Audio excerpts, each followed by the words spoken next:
Hi everyone, कैसे हो आप सब। आई होप कि आप सब अच्छे होंगे और आपकी पढ़ाई एकदम शानदार तरीके से कर रहे होंगे आप सभी।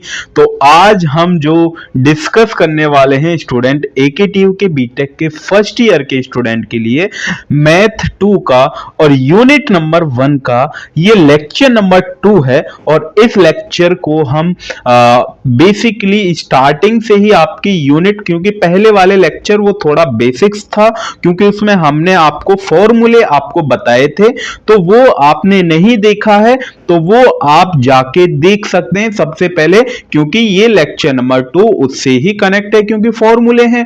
ठीक है, तो वो सबसे पहले आप उसको लेक्चर को देखिए, देन उसके बाद लेक्चर नंबर 2 को। और ये जो लेक्चर नंबर 2 है, यहां से आपकी पहली यूनिट स्टार्ट होती है स्टूडेंट। ठीक है ना, तो चलिए स्टार्ट करते हैं इस प्यारे से लेक्चर को, प्यारी सी वीडियो को। Yes, my name is Ankush Kumar and this is your beautiful सा channel BTech poly by AK. यदि आप नए हैं तो हमारे चैनल को यदि सब्सक्राइब नहीं कर रखा है तो सब्सक्राइब करना मत भूलिएगा। ठीक है, ऐसे ही हम पूरे सभी सब्जेक्ट आपको पढ़ाते रहेंगे, बिल्कुल एकदम हाई एनर्जी के साथ। ठीक है, तो सबसे पहले यूनिट नेम आपको पता ही है, ordinary differential equation for higher order है।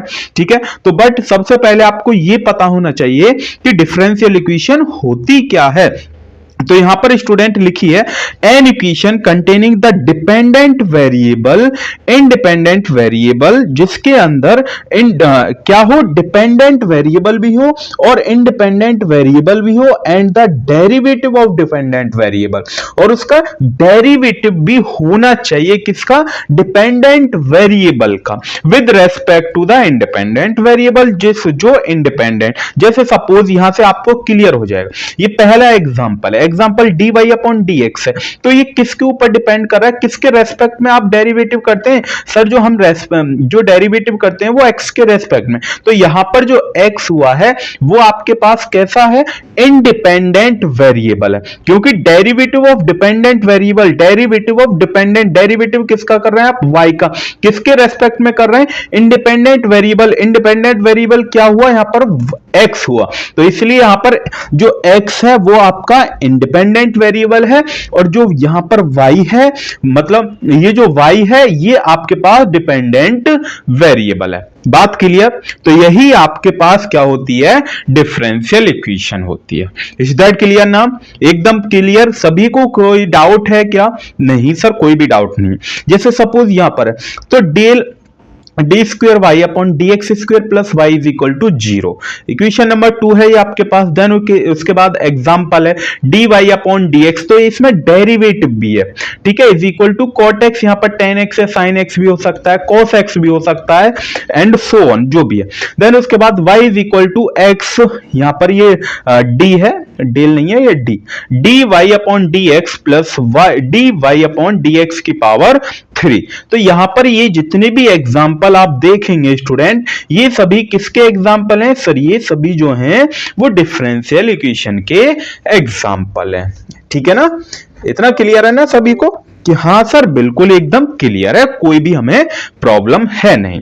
ठीक है, तो ये एग्जांपल आप देख ही सकते हैं, सभी जो एग्जांपल हैं वो डिफरेंशियल इक्वेशन के एग्जांपल हैं। ठीक है ना, अब हम चलते हैं ऑर्डिनरी डिफरेंशियल इक्वेशन। तो ये अभी हमने आपको डिफरेंशियल इक्वेशन पढ़ाई है, ठीक है ना, अब हम पढ़ने जा रहे हैं ऑर्डिनरी डिफरेंशियल इक्वेशन। तो यहां पर यदि आप ऑर्डिनरी डिफरेंशियल इक्वेशन की डेफिनेशन देखेंगे, तो डेफिनेशन स्टूडेंट लिखी है, ए differential equation which involve only one independent, इसमें जो केवल जो रहेगा वो केवल एक फंक्शन, मतलब एक वेरिएबल रहेगा, और कैसा वेरिएबल रहेगा, इंडिपेंडेंट वेरिएबल रहेगा।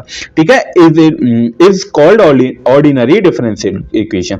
जैसे यहां पर एग्जांपल लिखा है, ऑल इक्वेशन एक्सक्लूडिंग 4, मतलब जो यहां पर जो आपको मैंने एग्जांपल दिखाए थे, ये जो एग्जांपल है 7 एग्जांपल, इसमें से इस 4th वाले को छोड़कर बाकी सभी यहां पर ऑर्डिनरी डिफरेंशियल इक्वेशन है। देखिए कैसे, मैं आपको बताता हूं। इसने यहां पर हमने लिखा है कि 4 को छोड़कर, यहां पर 4 आप देखेंगे तो यहां पर जो 4 है वो किसके, यहां पर देखिए x है, तो यहां पर क्या है x del y upon del x plus यहां पर क्या है del y upon del x की पावर 3 है। ठीक है, तो यहां पर जो फंक्शन है वो आपके पास क्या है, आई एम सॉरी, वो मिस्टेक से बाय मिस्टेक ये यहां पर ये 4 की जगह यहां पर 5 आएगा। ठीक है ना, वो 4 वाला ठीक है। आई एम सॉरी स्टूडेंट, ठीक है ना, मिस्टेक हो जाती है भाई, हो गई हमसे मिस्टेक, कोई नहीं। ठीक है ना, तो अब हम यहां पर आप यदि 5 वाले को देखेंगे तो यहां पर जो 5th एग्जांपल है वो आपके पास क्या है, यहां पर देखिए सर, यहां पर तो 2 फंक्शन है, एक तो डेल एक्स है और एक दूसरा क्या है आपके पास डेल वाई है। ठीक है, तो यहां पर 2 फंक्शन क्या हुए, इंडिपेंडेंट हो गए। बट यहां पर हमने आपको डेफिनेशन क्या लिखाई है कि सर यहां पर तो इन्वॉल्व ओनली 1 इंडिपेंडेंट वेरिएबल होना चाहिए, बट यहां पर तो 2 है, तो ये तो ऑर्डिनरी डिफरेंशियल इक्वेशन नहीं है। ठीक है ना, जो 5 है, ये जो 5 है ये आपके पास ऑर्डिनरी डिफरेंशियल इक्वेशन नहीं है।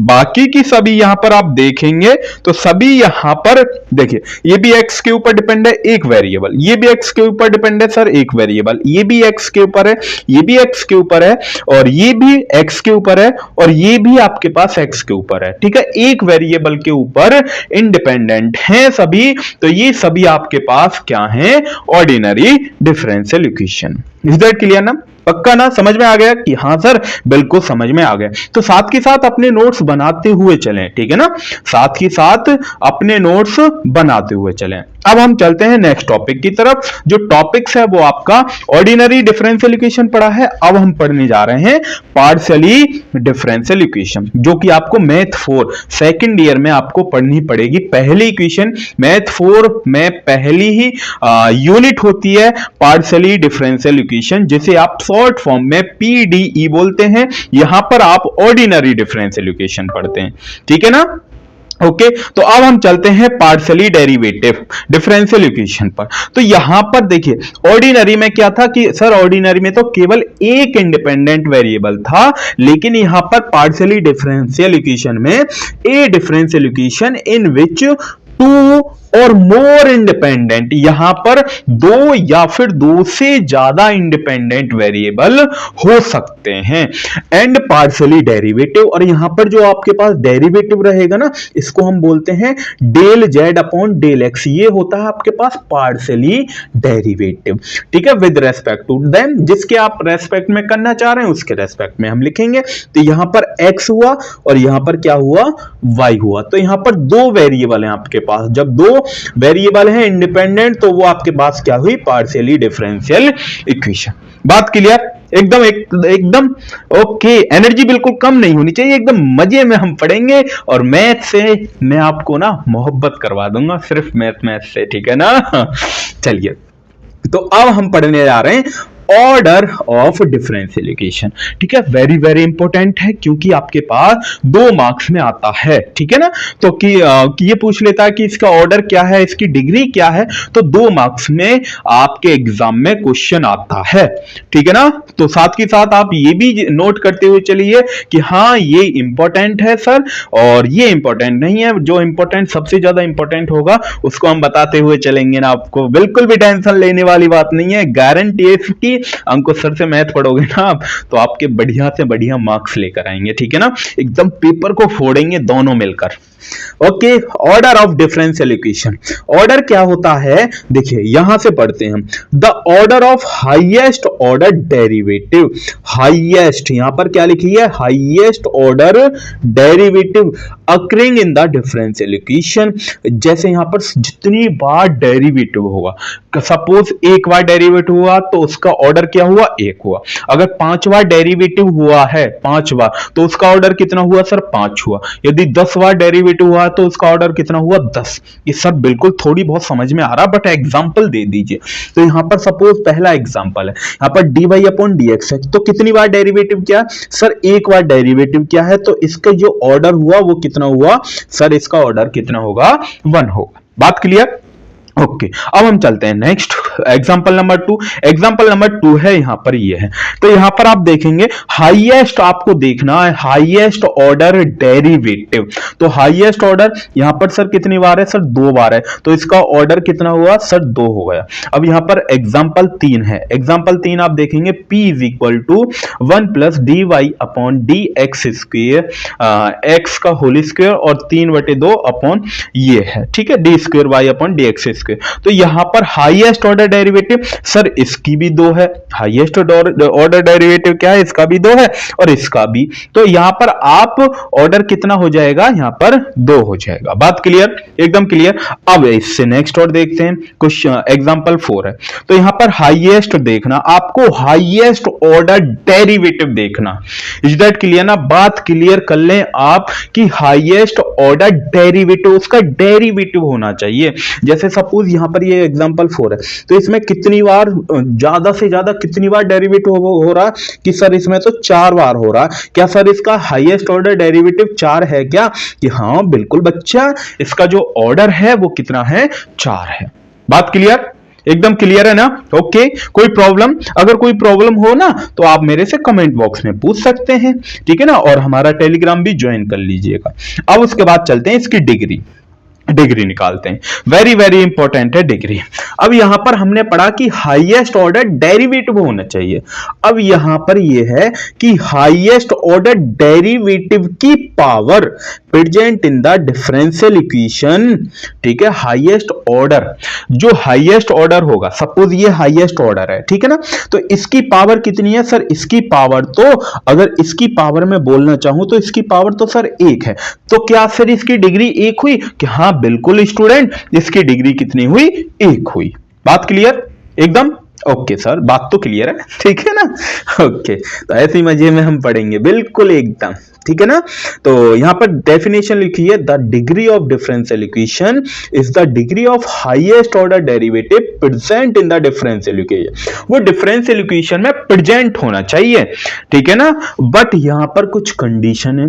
अब वो कंडीशन क्या है कि when it is made free from radical sign, मतलब जो आपके पास जो डिफरेंशियल इक्वेशन होगी ना, वो रेडिकल साइन से फ्री होनी चाहिए। सर रेडिकल मतलब कि सर रेडिकल जो होता है वो स्टूडेंट मतलब नेगेटिव पावर नहीं होनी चाहिए, ठीक है ना, नेगेटिव पावर। अगर सपोज यहां पर -1 हुआ तब उसको हम नहीं बोल सकते, वो डिफरेंशियल इक्वेशन है, ठीक है, उसका ऑर्डर हम फाइंड आउट, सॉरी डिग्री ही फाइंड आउट नहीं कर सकते ना, ठीक है ना। तो ये और फ्रैक्शनल पावर, ये आपके पास 2 सिचुएशन, 2 कंडीशन है।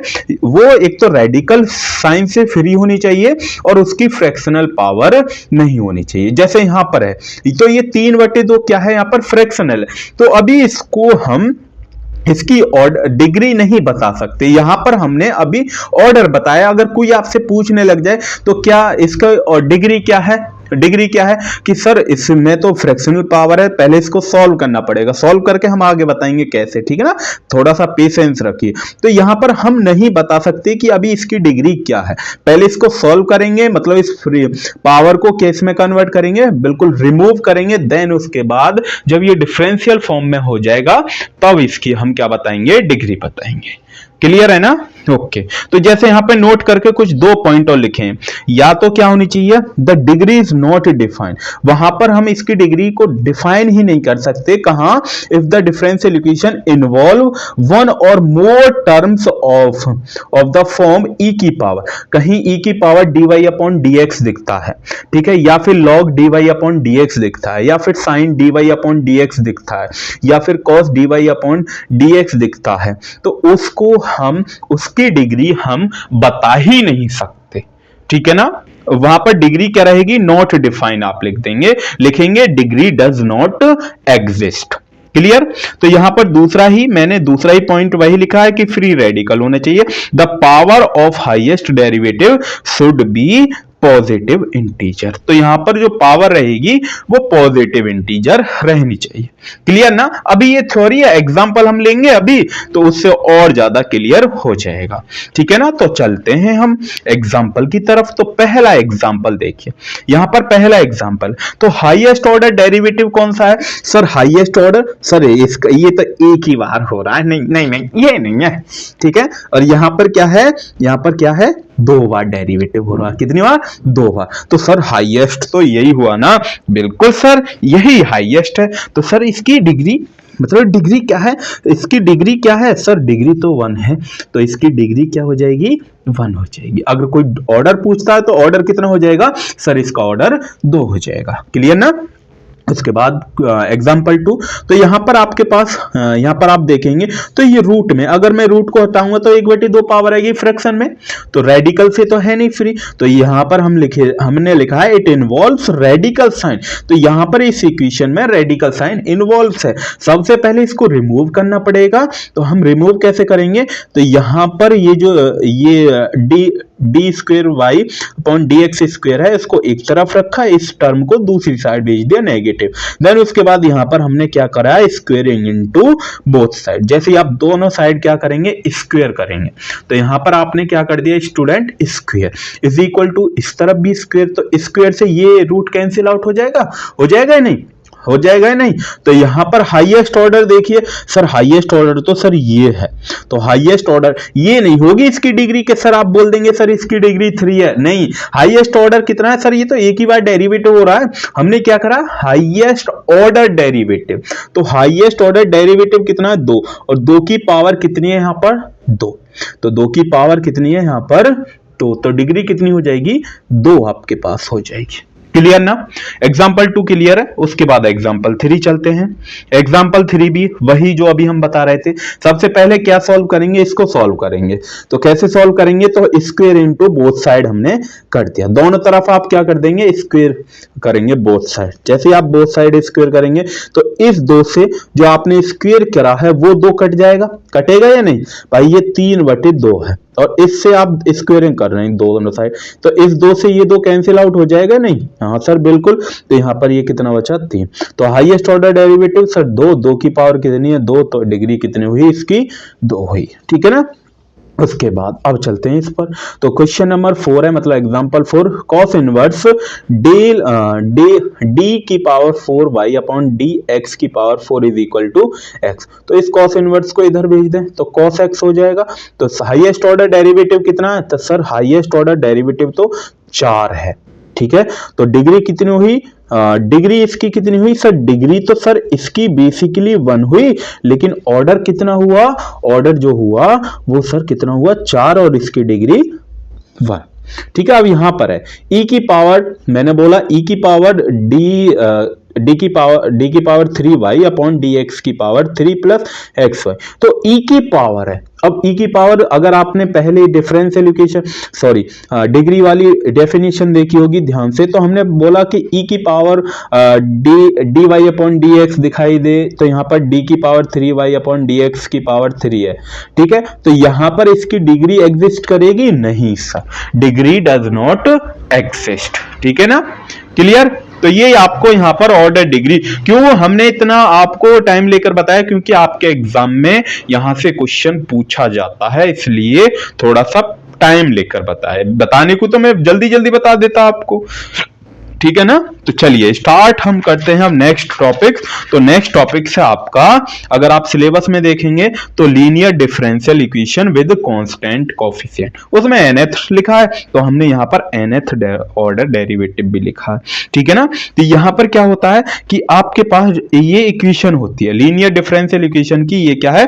कांस्टेंट कोएफिशिएंट की एक इक्वेशन है। इक्वेशन क्या है? a नॉट डी की power N Y upon D x की power N plus a naught है यहाँ पर a0। ठीक है, a0 यहां पर a1 आ जाएगा, तो n की पावर -1 और उसके बाद n की पावर -1, यहां पर n की पावर -2, यहां पर 2 हो जाएगा। ठीक है, तो dx की पावर n-2, तो सेम ऐसे ही a_ny is equal to q आपके पास रहेगा। यहां पर a0, a1, a2, a3 और an तक ये सभी क्या हैं? सभी ये कांस्टेंट हैं। ये क्या है? सभी ऑल कांस्टेंट है। और यहां पर ये जो q है स्टूडेंट, ये q क्या है? यहां पर ये फंक्शन है, फंक्शन ऑफ x है। ठीक है, alone is called linear differential equation. तो ये किसका है? Linear differential equation of nth order derivative. तो यहां पर क्या है? nth order derivative with constant coefficient, क्योंकि इसमें आप a2 है, a1 है, a0 है, तो ये क्या है? कांस्टेंट ही तो कांस्टेंट का कोएफिशिएंट है। बात क्लियर? एकदम। तो इसके बाद इसका ऑपरेटर पढ़ते हैं, हम क्या पढ़ते हैं, ऑपरेटर। कहीं पर भी d अपॉन डी एक्स हो तो उसकी जगह आप क्या रख देंगे, d रख देंगे, कैपिटल D। कहीं पर भी D square upon D x square हो तो उसकी जगह d स्क्वेयर रखेंगे। सेम ऐसे ही उसकी जगह अगर 3 पावर है तो d की पावर 3 रख देंगे। यदि d की पावर 4 है, मतलब यहाँ पर d की पावर 4 अपॉन डी एक्स की पावर 4 है तो d की पावर, कैपिटल D की पावर 4 5 6 ऐसे लिखते जाएंगे। तो हम कह सकते हैं जहां पर d n upon D x की पावर n है तो उसकी जगह डी एन रख देंगे, ठीक है ना। उसके बाद इसको हम ऐसे लिख सकते हैं, कैसे लिख सकते हैं, यदि आप इसको ध्यान से देखें, यहाँ पर d अपॉन डी एक्स है तो इसकी जगह हम क्या लिख देंगे, d। तो d की पावर n, इसको मैं ऐसे लिख सकता हूं यहाँ पर, तो भाई a0, तो a0 ये रहा, दिख रहा है ना आपको, ध्यान से देखिए थोड़ा सा, a0 जहां पर मेरी उंगली है ये, तो a0, तो d की पावर यहाँ पर d अपॉन डी एक्स है तो यहाँ पर d अपॉन डी एक्स है, तो n यहाँ पर हमने लिया नहीं है तो अभी सोचिए, तो d की पावर कितना हो जाएगा, n प्लस a1 हमारा सेम है, a1 सेम है, तो यहाँ पर दो पावर है तो दो पावर के लिए क्या लिखते हैं, d n माइनस वन, तो n माइनस वन है, तो सेम ऐसे ही n माइनस टू हो जाएगा, तो यहाँ पर भी n माइनस टू हो जाएगा, तो n माइनस थ्री आएगा, n माइनस फोर, तो कहां तक पहुंचेगा, an तक पहुंचेगा, कहां तक पहुंचेगा, a। और y हमने अगर बोलेंगे सर इसमें तो सर y भी है, तो y स्टूडेंट हमने यहां पर कॉमन लिया है, y हमने कॉमन लिया, सिंपलीफाई हमने अगला पहला इससे पहला स्टेप हमने लिखा नहीं है, वो हमने y यहां पर कॉमन लिया। अगर जैसे ही आप y की मल्टीप्लाई करेंगे तो यहां पर y आएगा या नहीं आएगा, यहां सर बिल्कुल आएगा y, ठीक है। तो इस पूरे फंक्शन को हमने क्या लिख दिया, f ऑफ डी वाई। ये पूरा फंक्शन को हमने क्या माना, f कैपिटल D और ये y same as it is q is equal to में है ही, ठीक है। और ये जो आपके पास रहता है, ये जो f ऑफ डी वाई है, ये आपके पास कॉम्प्लीमेंट्री फंक्शन होता है। ये क्या होता है, कॉम्प्लीमेंट्री फंक्शन। और ये जो q है ये आपके पास पार्टिकुलर इंटीग्रल होता है, ठीक है ना। तो यहां से वेरी वेरी इंपॉर्टेंट क्वेश्चन बनते हैं, तो बिल्कुल ध्यान से समझते हुए जाना है और बहुत इजी वे में मैं आपको बताऊंगा, ठीक है, बहुत इजी वे में। अगर ये आपके पास क्या होता है, एक कॉम्प्लीमेंट्री फंक्शन और एक पार्टिकुलर फंक्शन, पार्टिकुलर इंटीग्रल, ठीक है, जिसे आप पीआई के नाम से और सीएफ के नाम से जानेंगे आगे, ठीक है। यहां पर भी मैंने सीएफ और पीआई लिख दिया, उनकी फुल फॉर्म मैंने दोनों की लिख दिया। उसके बाद general solution of linear differential equation पढ़ते हैं। जनरल सॉल्यूशन आप बोल दीजिए या फिर कंप्लीट सॉल्यूशन भी आप बोल दीजिए। तो जनरल सॉल्यूशन में ही दो पार्ट होते हैं, क्या, एक सीएफ पार्ट होता है अभी जो ऊपर देखा है, और एक पीआई पार्ट होता है जो अभी हमने जस्ट ऊपर पढ़ा है। तो जनरल सॉल्यूशन, अगर किसी भी इक्वेशन का, लीनियर डिफरेंशियल इक्वेशन का जनरल सॉल्यूशन निकालना हो तो वो दो पार्ट से मिलकर बना होता है, एक सीएफ प्लस पीआई। तो दोनों पार्ट्स होंगे तब उसको आप क्या बोलेंगे, जनरल सॉल्यूशन आप बोलेंगे। तो यहां पर सीएफ मैंने लिखा है, सीएफ कंटेन आर्बिट्री कांस्टेंट, तो यहां पर सीएफ में आर्बिट्री कांस्टेंट होंगे and can be obtain from left hand side. तो ये कहां से प्राप्त होगी, कहां से मिलेगी, लेफ्ट हैंड साइड से मिलेगी। अभी क्वेश्चन लेंगे तब वहां पे आपको ज्यादा क्लियर होगा। तो इसकी लेफ्ट हैंड, ये सपोज मैं मानता हूं ये क्वेश्चन है, तो इसकी लेफ्ट हैंड साइड क्या हुई, तो ये सीएफ, तो ये कौन सी है, लेफ्ट हैंड साइड। तो लेफ्ट हैंड साइड से हमें क्या मिलेगा, आर्बिट्री कांस्टेंट मिलेंगे, ठीक है। देन उसके बाद पीआई, जो पीआई मिलेगी वो आपको राइट हैंड साइड से मिलती है। पीआई कहां से मिलती है, राइट हैंड साइड से आपको मिलेगी। क्वेश्चन से और ज्यादा क्लियर होगा, ठीक है ना। तो बस इतना याद रखिए, सीएफ प्लस पीआई होता है जनरल सॉल्यूशन। उसके बाद यहां पर हमने वही लिखा है, जनरल सॉल्यूशन या फिर कंप्लीट सॉल्यूशन भी आप इसको बोल सकते हैं, जो y is equal to C F plus P I, y is equal to C F plus P I. तो यहां पर ऑक्सिलरी इक्वेशन, सबसे पहले हम यहां पर क्वेश्चन जब लेंगे सबसे पहले हम क्या बनाते हैं, उसको ऑक्सिलरी इक्वेशन बनाएंगे।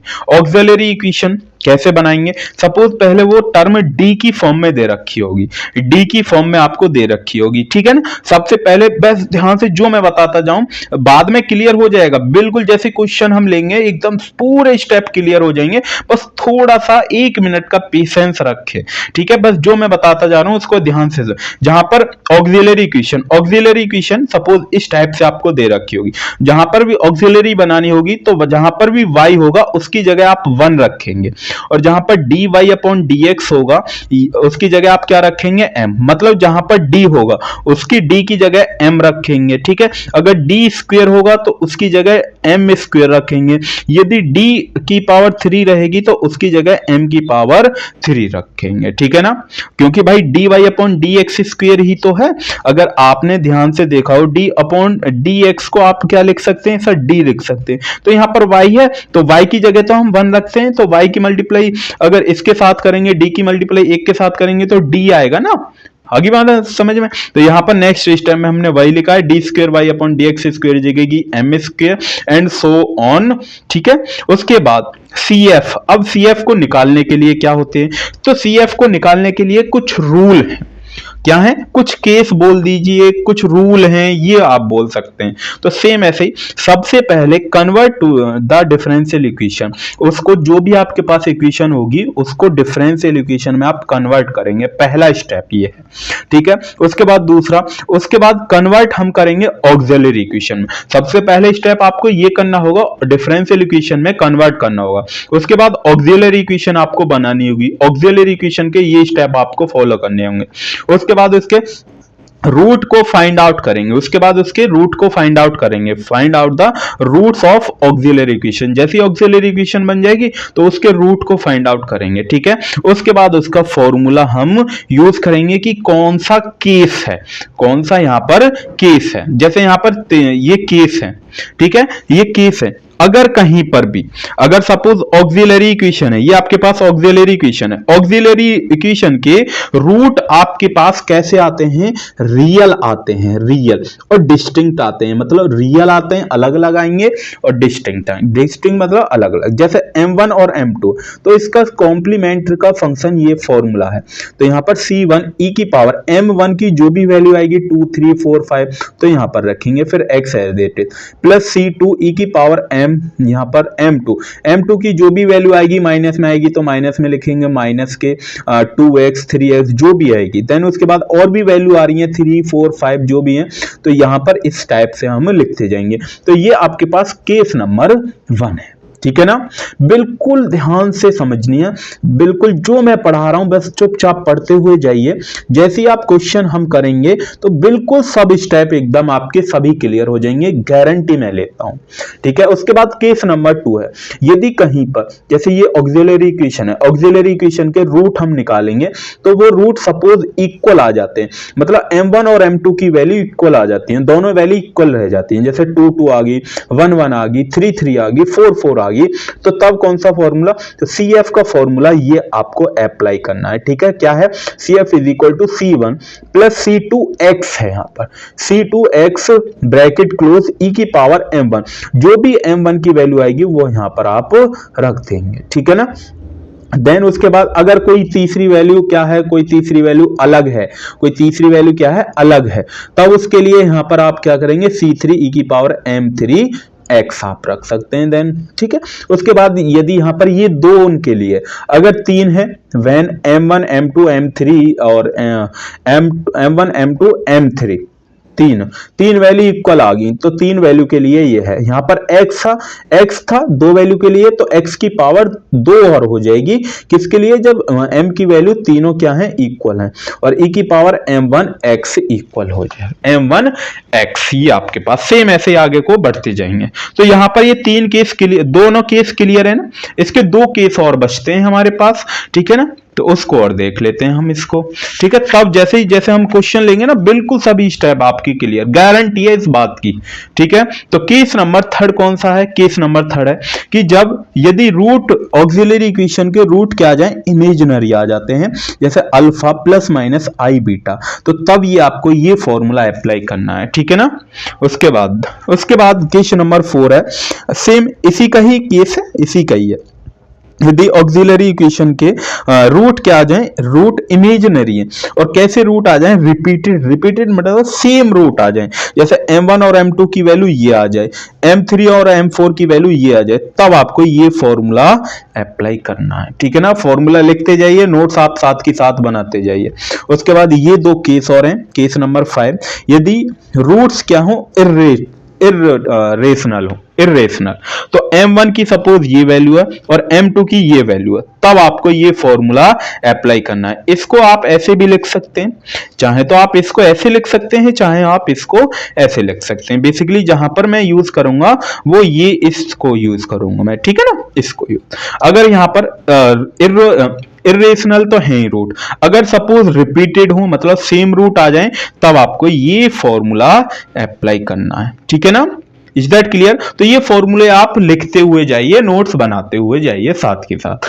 अब हम क्वेश्चन लेते हैं, बिल्कुल एकदम क्लियर करूंगा, जैसा मैंने आपको बताया है कि बिल्कुल भी टेंशन घबराना नहीं है, ठीक है। तो पहला क्वेश्चन है, सपोज पहला क्वेश्चन ये है आपके पास। तो यहां पर आप देखेंगे ये जो पार्ट है, देखिए दो पार्ट हैं इसके, यहां पर एक ये पार्ट है और एक ये पार्ट है, ठीक है। 0 इज इक्वल टू दोनों साइड, लेफ्ट हैंड साइड है राइट हैंड साइड। तो यहां से आपको क्या मिलता है सर? यहां से आपको CF मिलता है और यहां से आपको क्या मिलेगा? PI मिलेगा, ठीक है। अगर आपको ध्यान हो तो ये आपके पास इक्वेशन है ये वाली, तो यहां से आपको क्या मिलता है इस लेफ्ट हैंड साइड से? सर लेफ्ट हैंड साइड से तो CF मिलता है और Q वाली टर्म से आपको PI मिलेगा। तो PI की वैल्यू तो यहां पर 0 है, तो PI तो आपको निकालना ही नहीं है। निकालना क्या है? वो आपको CF निकालना है।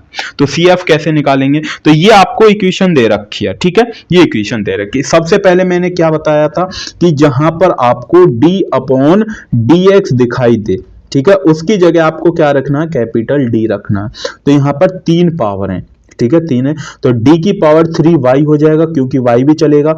देन उसके बाद 7dy, भाई 7 तो सेम रहेगा, कांस्टेंट है, तो यहां पर एक ही पावर है मतलब एक बार डेरिवेटिव, तो d रख लिया और y हमारा क्या है? सेम है। उसके बाद माइनस के 6y is equal to 0। Clear? यहां तक किसी को कोई प्रॉब्लम है? नहीं सर, एकदम बिल्कुल सभी क्लियर है ना। जो हम बता रहे थे आपको कि यहां पर आपको क्या रखना है, जैसे ये अगर आपको ध्यान हो d/dx की जगह d² की जगह d² रखना, तो ये हमने उसी टाइप से यहां पर हमने क्या बना लिया? Auxiliary equation. ये हमने इक्वेशन बनाया, डिफरेंशियल इक्वेशन में कन्वर्ट कर दिया, ठीक है। उसके बाद स्टेप नंबर 2 हमारा क्या था कि सर जो डिफरेंशियल इक्वेशन आएगी उसको हम कन्वर्ट कर देंगे ऑक्सिलरी इक्वेशन में। और ऑक्सिलरी इक्वेशन में कैसे कन्वर्ट करेंगे? सर आपने बताया था जहां पर D हो उसकी जगह आपको M रखना है, ठीक है, और जहां पर Y हो उसकी जगह क्या रखना है? 1 रखना है। अगर मैं इसमें से कॉमन लेता हूं Y, तो D की power 3 plus 7D, sorry minus है तो माइनस, ठीक है, और माइनस के 6, और ये y हमने पीछे लिख दिया बराबर में 0। उसकी y की जगह क्या रख गया? 1, और यहां पर ये d है, d की जगह आप क्या रखेंगे? m, तो m की पावर 3 माइनस के 7m माइनस के 6 और 1 इज इक्वल टू 0। तो ये आपके पास क्या बचेगा? m की पावर 3 माइनस के 7m माइनस के 6 बराबर में 0। ये आपके पास आएगी नहीं आएगी या नहीं आएगी? कि हाँ सर बिल्कुल यही इक्वेशन आएगी। तो ये स्टेप नंबर 2 यहां पर आपका कंप्लीट हो जाता है, ठीक है, ये आपके स्टेप नंबर 2 कंप्लीट। अब ऐसी इक्वेशन को आप सॉल्व करना जानते होंगे, क्लास 10th में आप सीखते हैं कि सर यहां पर 3m की पावर 3 है, तो यहां पर 3 रूट इसके आएंगे, जिसकी जितनी हाईएस्ट पावर रहेगी उसके उतने ही रूट आते हैं। बात क्लियर कर लें। तो यहां पर m की पावर 3 है तो 3 रूट आएंगे। सर ऐसा मैं क्या वैल्यू पुट करूं जिससे ये 0 हो जाए? तो जैसे ही आप m की वैल्यू 1 पुट करेंगे, -1, तो -1 जैसे ही आप पुट करेंगे तो ये वैल्यू क्या हो जाएगी? पूरी 0।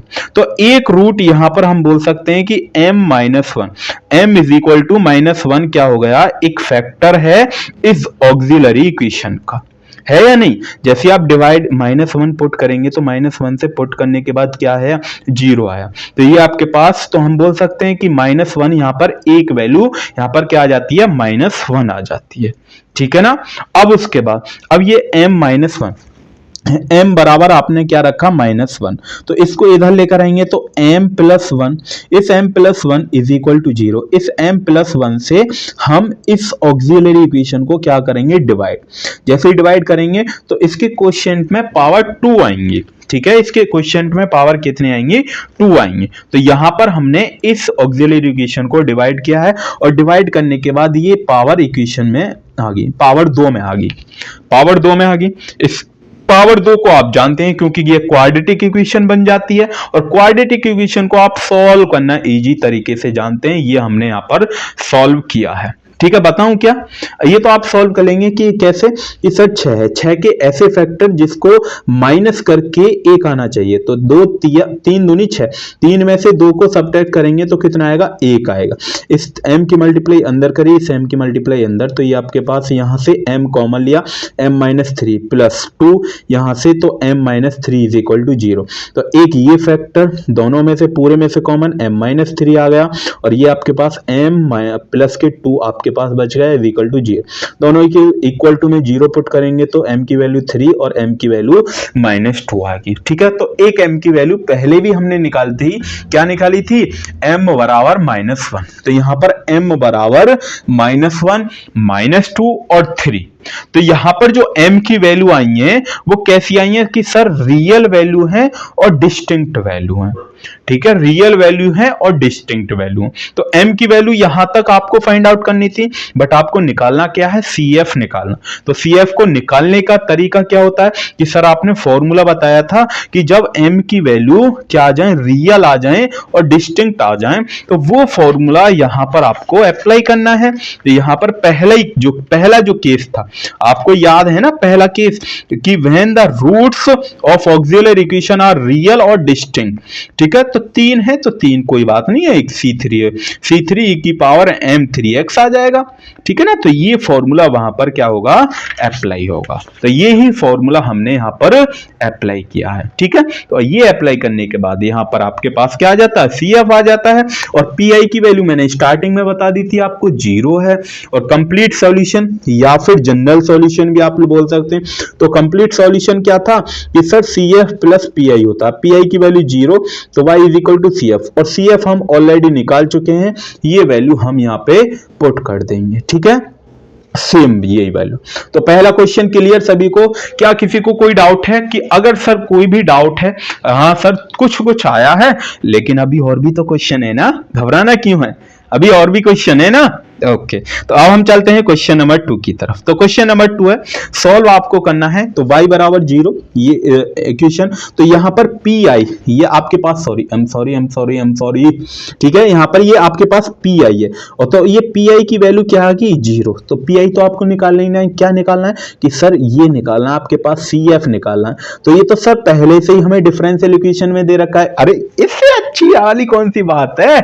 तो यहां पर आपको करना क्या है, द ऑक्सिलरी इक्वेशन, जहां पर D है वहां पर क्या पुट करना है, M पुट करना है, और जहां पर Y है उसकी जगह आपको पुट क्या करना है, 1। ऑक्सिलरी इक्वेशन ऐसे ही तो बनाते हैं, अगर आपको ध्यान हो कि हाँ सर, तो m की power 3 minus 3 m square plus के 4 इज इक्वल टू 0।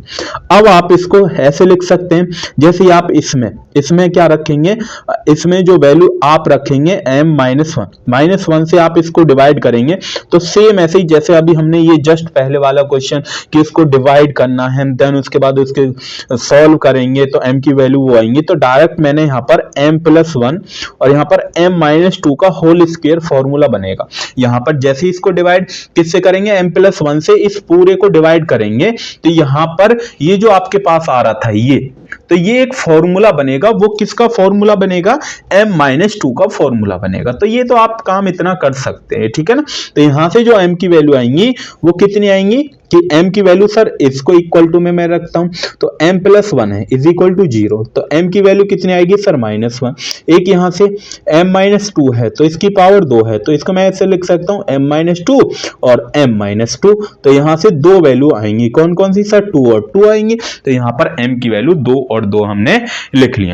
अरे सर इसमें तो इसमें तो सर दो वैल्यू इक्वल है, दोनों बराबर है, तो दो वैल्यू के लिए सर अलग फॉर्मूला लगेगा क्या, यहाँ पर रूट्स तो इक्वल हैं और डिस्टिंक्ट भी हैं, अलग अलग भी हैं। तो यहाँ पर इन दोनों के लिए हम क्या फॉर्मूला अप्लाई करेंगे, CF C1 प्लस C2x और e की power mx plus C3 e की पावर mx, ये फॉर्मूला आप अप्लाई कर सकते हैं, ठीक है।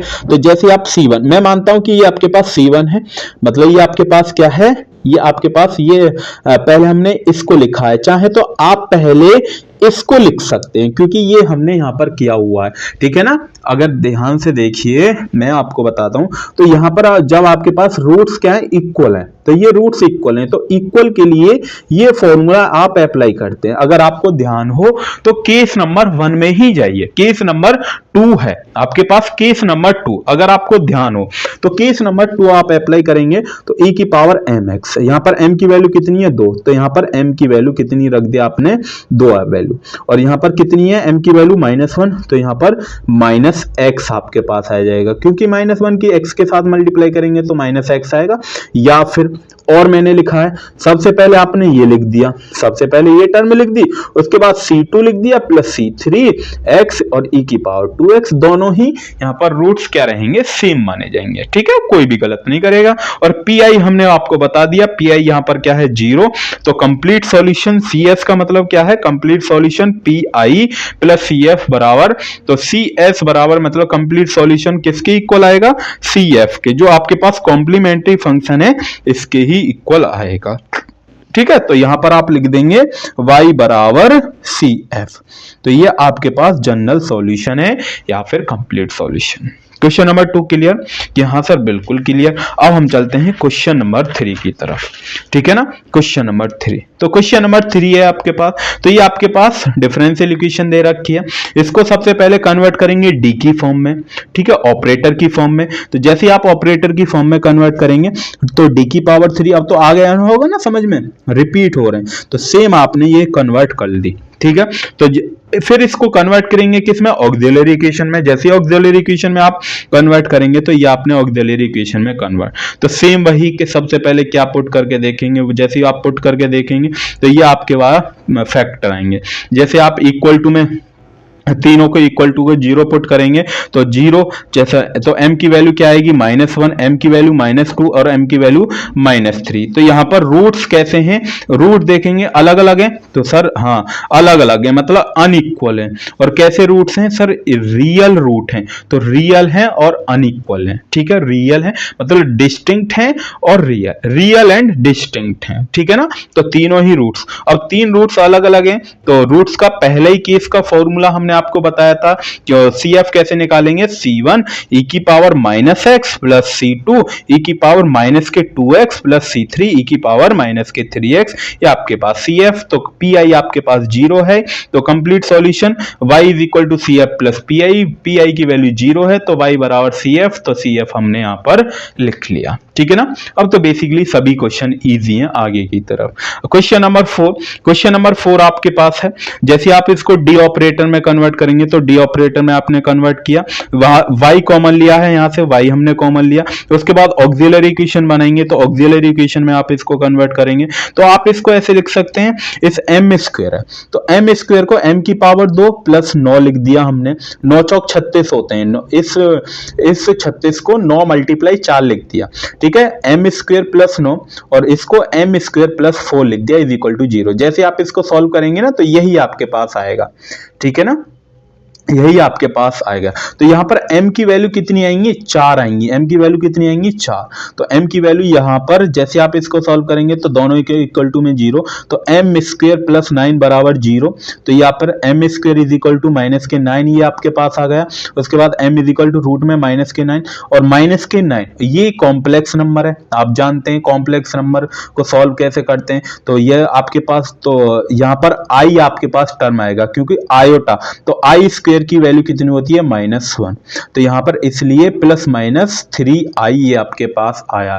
सेम ऐसे यहां पर +-2 आपके पास आएगा, यहां पर +-2i आएगा, ठीक है, 4 नहीं आएगा क्योंकि 4 का आप जानते हैं 4 का क्या होता है 2i, तो +-2i और +-3i, तो 2 वैल्यू ये हो गई, 2 वैल्यू ये हो गई। तो रूट्स कैसे हैं, इमेजिनरी हैं और डिस्टिंक्ट हैं, अलग अलग हैं और कैसे हैं, इमेजिनरी है, ठीक है ना। Is that clear. तो CF का फॉर्मूला, तो CF का फॉर्मूला आप जानते हैं, तो CF का फॉर्मूला ये आपके पास है, तो CF is equal to e की पावर 0x, e की पावर 0x, क्योंकि यहां पर आप देखेंगे तो यहां पर तो बस i वाली टर्म है, तो i से पहले कोई टर्म है नहीं है, ठीक है, नहीं है यहां पर, तो i से पहले कोई भी टर्म नहीं है, तो यहां पर इसकी क्या है 0, तो 0 प्लस 3i आएगा। तो यहां पर e की पावर कितना आएगा, e की power 0x c1 cos 3x c1 cos कितनी, पहली वैल्यू कितनी आई थी सर, cos 3x आई थी। उसके बाद साइन की वैल्यू 3x, cos और साइन वाली लिख दी। देन उसके बाद यहां पर किसकी वैल्यू आएंगी, 2 वाली, जो आपके पास 2 वाली टर्म आ रही थी। तो यहां पर 2 वैल्यू आई है और यहां पर कितनी आई है, 2 वाली। तो cos की में भी 2 आया है और साइन की में भी 2 आया है। ठीक है, तो दोनों के लिए हमने वैल्यू लिख दी। तो e की पावर 0x का मतलब e की पावर x ही, मतलब e की पावर 0x का मतलब 1 है।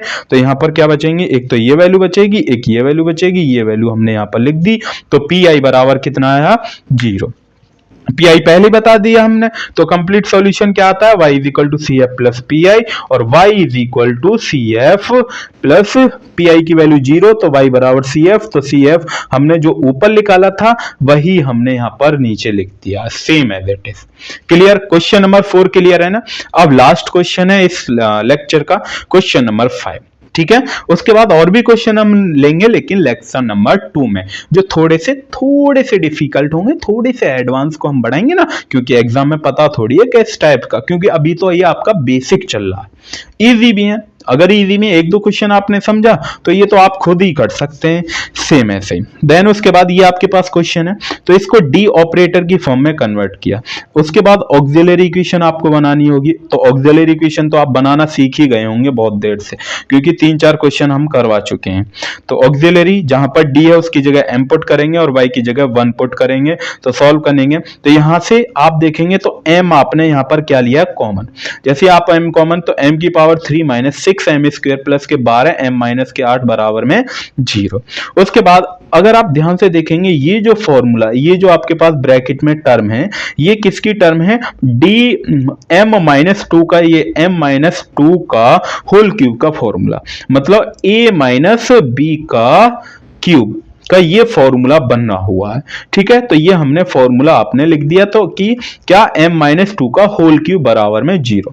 तो इस होल क्यूब को मैं ऐसे लिख सकता हूं भाई, a माइनस बी और a माइनस बी और a माइनस बी। तो इस 3 जगह लिख सकता हूं या नहीं, कि हाँ सर, तो ये मैंने 3 जगह लिख दिया। जैसे तीनों जगह लिख दिया है, उसके बाद यहाँ पर m के इक्वल टू में, सभी के इक्वल टू में 0 पुट करेंगे। तो इक्वल टू में जैसे ही 0 पुट करके सॉल्व करेंगे तो m बराबर में 0, m बराबर में 2, m बराबर में 2, m बराबर में 2। तो यहां पर तीनों वैल्यू क्या आ रही हैं, रिपीट आ रही हैं। तीनों वैल्यू रिपीटेड है, मतलब सेम है और डिस्टिंक्ट भी है। सॉरी, डिस्टिंक्ट नहीं है, मतलब रियल है, रियल है और क्या है, सेम है। ठीक है, रिपीटेड है। तो सेम ऐसे ही CF का फॉर्मूला वही जो पीछे, तो C1 e की पावर m1x। तो m1 की वैल्यू क्या है यहां पर सर, 0 है। तो यहां पर आप क्या लिख देंगे, 0। उसके बाद plus C2 plus C3x plus C4x की पावर 2, क्योंकि यहां पर 3 है तो 3 कांस्टेंट आएंगे यहां पर, C2 C3 C4, और x की पावर 2 और e की पावर m2x। m2 की वैल्यू भाई, ये आपके पास टोटल आपने 2 माना है, तो m2 की वैल्यू कितनी है यहां पर, 2 है, तो 2x आपके पास हो जाएगा। और e, इसको आप कह सकते e की पावर 0x की वैल्यू कितनी होती है, 1 होती है। तो C1 plus C2 plus C3x plus C4x की पावर 2 ब्रैकेट क्लोज, e की पावर 2x ही आपके पास CF होता है। PI हम निकाल चुके हैं, क्योंकि PI आप कैसे निकालेंगे भाई, PI इसमें दे रखा है, क्लियरली दे रखा है, इसकी वैल्यू 0, तो PI बराबर यहां पर क्या हो जाएगा, 0। और जनरल सॉल्यूशन आप जानती हैं, जनरल सॉल्यूशन क्या होता है, y is equal to CF plus PI। तो y PI की वैल्यू 0, तो y is equal to CF, तो y is equal to CF। जो CF की वैल्यू ये है, इसको y के बराबर में लिखते हैं। ये आपको करके आना है, क्योंकि मैंने तो लिखा नहीं है, बट आप एग्जाम में लिखेंगे तो y is equal to CF नहीं लिखेंगे, y is equal to CF की जो भी वैल्यू आई है उसको इक्वल टू में लिख के आएंगे। एग्जाम में ये बात आपको ध्यान रखनी है, क्लियर ना। तो ये लेक्चर नंबर 2 आई होप कि आपको समझ में आया होगा। इसमें हम 5 ही क्वेश्चन करते हैं, उसके बाद जो लेक्चर नंबर 3 में है, इससे और रिलेटेड क्वेश्चन हम करेंगे, ठीक है, थोड़े से एडवांस में करेंगे जो आपके एग्जाम में बार बार रिपीट हुए हैं, उनको हम डिस्कस करेंगे, ठीक है ना स्टूडेंट। उसके बाद लेक्चर नंबर 4 में हम जो कवर करेंगे वो पीआई के केसेस कवर करेंगे पार्टिकुलर इंटीग्रल में। जैसे यहां पर आपको क्या है कि यहां पर जीरो वैल्यू दी है, यहां पर क्या दी है, जीरो, तो यहां पर आपको कुछ और फंक्शन दे देता है, साइन एक्स दे देता है, कॉस एक्स दे देता है, ई की पावर एक्स दे देता है, तो कुछ उसके केस हम स्टूडेंट कवर करेंगे, वो आने वाले लेक्चरों में करेंगे, ठीक है। अब डेली लेक्चर आएंगे, ऐसा नहीं है, ठीक है।